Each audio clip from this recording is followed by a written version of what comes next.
ঢাকা ফাঁকা, লম্বা ছুটির সুযোগে ঈদের দ্বিতীয় দিনেও ঢাকা ছাড়ছেন অনেকে, ফিরছেনও কেউ কেউ।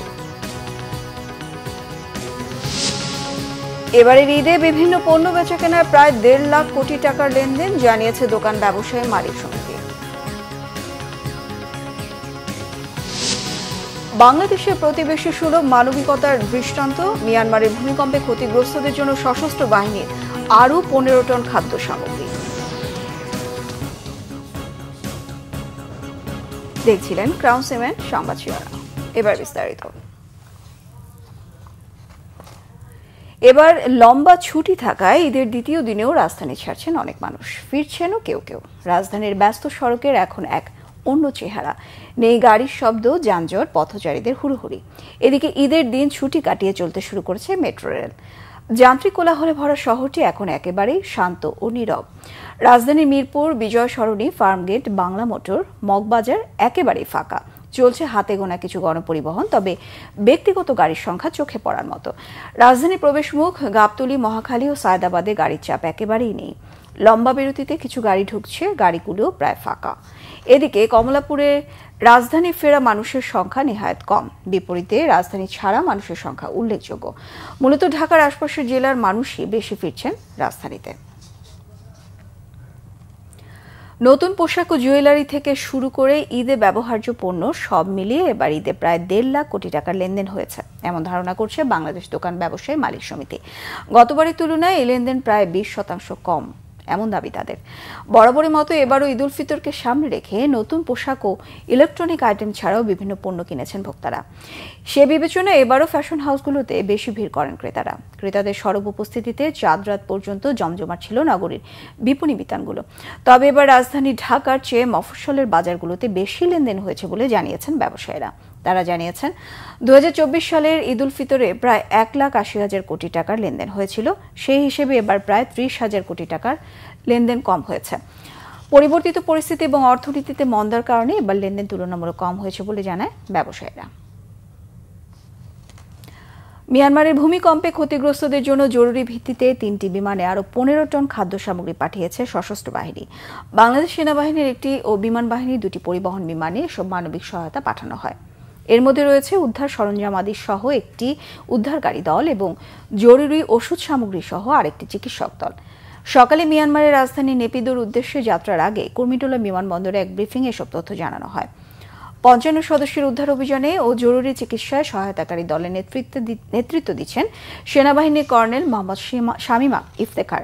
প্রতিবেশী মিয়ানমারের ক্রান্তিকালে বাংলাদেশ সরকারের এই মানবিক উদ্যোগ বাংলাদেশের সুপ্রতিবেশী সুলভ আচরণ প্রকাশ করে।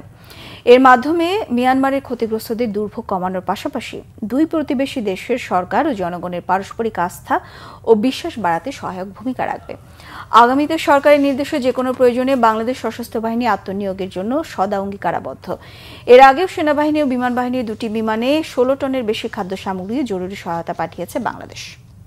৫৫ সদস্য বিশিষ্ট বাংলাদেশ সহায়তাকারী দল সেনাবাহিনীর কর্নেল মোহাম্মদ শামীম ইফতেখারের নেতৃত্বে মিয়ানমারের ক্ষতিগ্রস্ত এলাকায় উদ্ধার অভিযান ও জরুরি চিকিৎসা সহায়তা প্রদান করবে।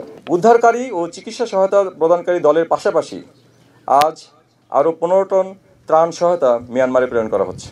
এর মধ্যে রয়েছে শুকনো খাবার, বিশুদ্ধ পানি, তাঁবু, হাইজিন প্রোডাক্ট এবং ঔষধ। মিয়ানমারের ক্রান্তিকালে বাংলাদেশ সরকারের এই মানবিক উদ্যোগে সশস্ত্র বাহিনীর পাশাপাশি বাংলাদেশ সরকারের সংশ্লিষ্ট কার্যালয় এবং মন্ত্রণালয় পূর্ণ সহায়তা প্রদান করেছেন। বিএনপির স্থায়ী কমিটির সদস্য আমির খসরু মাহমুদ চৌধুরী বলেছেন, শেখ হাসিনার মতো কোনো শক্তি যদি অন্য প্রক্রিয়ায় ক্ষমতায় যাওয়ার বা দখল করার চেষ্টা করে তা প্রতিহত করা হবে। দুপুরে চট্টগ্রাম মহানগরীর মেহেদীবাগের বাসায় সাংবাদিকদের সাথে তিনি এসব কথা বলেন। দলীয় নেতাকর্মীদের সাথে ঈদ শুভেচ্ছা বিনিময় ও আপ্যায়নের ব্যবস্থাও করেন। তিনি আরও বলেন, দেশে নির্বাচনী হাওয়া বইছে, কোনো বাধা বিপত্তি নির্বাচনী হাওয়ার সামনে দাঁড়াতে পারবে না। গণতান্ত্রিক প্রক্রিয়ার বাইরে বিএনপির কোনো রাজনীতি নেই বলে মন্তব্য করেন আমির খসরু মাহমুদ চৌধুরী।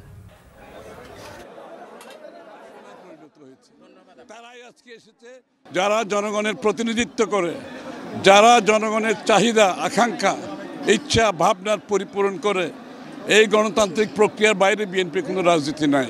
শেখ হাসিনা একভাবে ক্ষমতা দখল করেছে আর থেকেছে, আর কোনো শক্তি যদি অন্য প্রক্রিয়ায় ক্ষমতায় যাওয়ার এবং দখল করার চেষ্টা করে বিএনপি সেটা গ্রহণ করবে না। রাজধানীর পঙ্গু হাসপাতালের বেডে শুয়ে বসে ঈদ পালন করছেন জুলাই আন্দোলনের সম্মুখ সারির যোদ্ধারা। কারো কাটা পড়েছে হাত, কারো বা পা, পরানো হয়েছে রিং। এই যোদ্ধারা বলছেন, নিজেরা কষ্টে থাকলেও মুক্ত বাংলাদেশের লাখো মানুষ আনন্দে ঈদ উদযাপন করতে পারছেন, এতেই তারা খুশি। আক্ষেপ, যাদের নেতৃত্বে আন্দোলনে ঝাঁপিয়ে পড়েছিলেন তাদের কেউ রাখেনি খবর।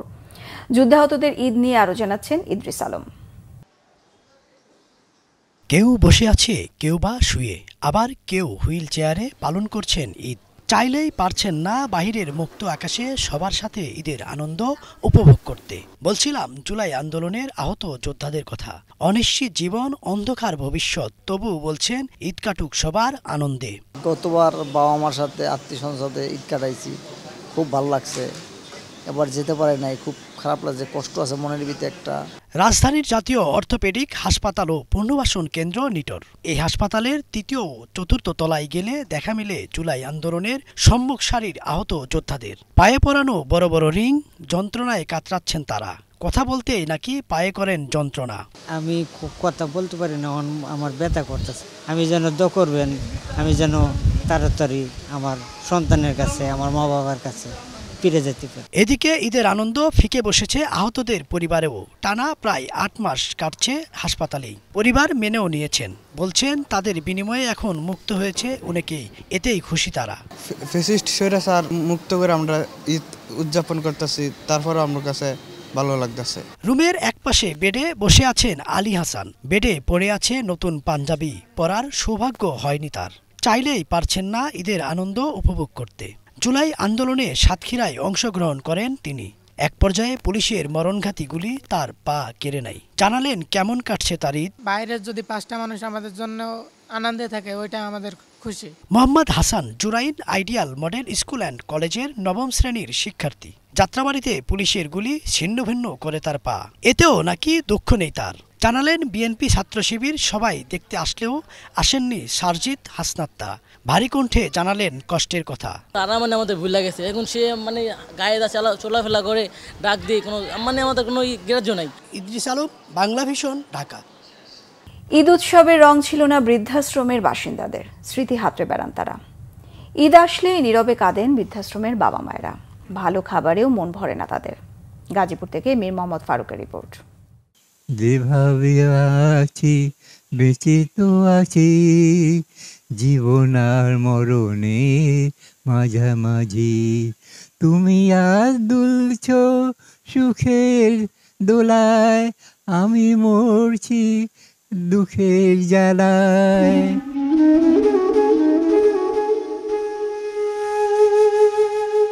ঈদের শুভেচ্ছা জানিয়ে কেমন আছেন প্রশ্ন করতেই গান গেয়ে মনের কষ্টের কথা জানালেন ফজলুল হক। ছিলেন শিক্ষক, বিয়ে থা করেননি। এখন তাকে দেখার আর কেউ নেই।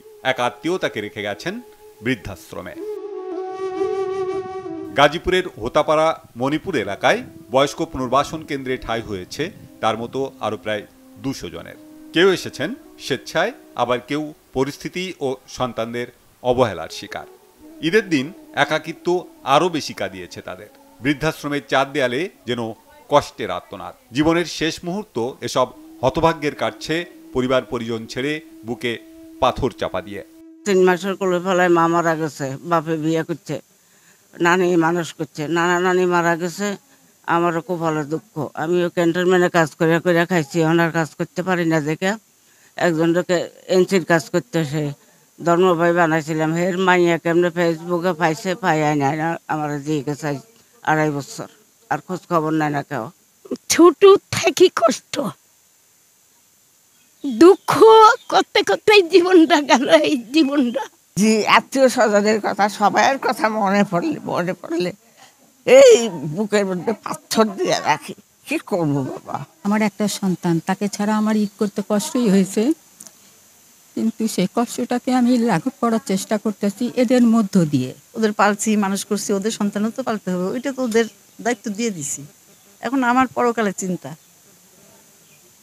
আমারটা আমি করব। এখন আল্লাহর কাছে কি দুনিয়ায় পাঠাইছে, আমি কি জবাব দেবো, কি করছি দুনিয়ায়। এই জন্য মা নাই, বাপ নাই, ভাই নাই, বোন নাই, ছেলে সন্তান নাই, বউ নাই,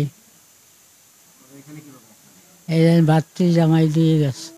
সন্তানের মতো আদর ভালোবাসার পূর্ণতা দিতে না পারলেও কিছুটা হলেও আনন্দ ও সেবা করে তাদের দুঃখ ঘোচানোর চেষ্টা করেন বয়স্ক পুনর্বাসন কেন্দ্রের কর্মকর্তারা।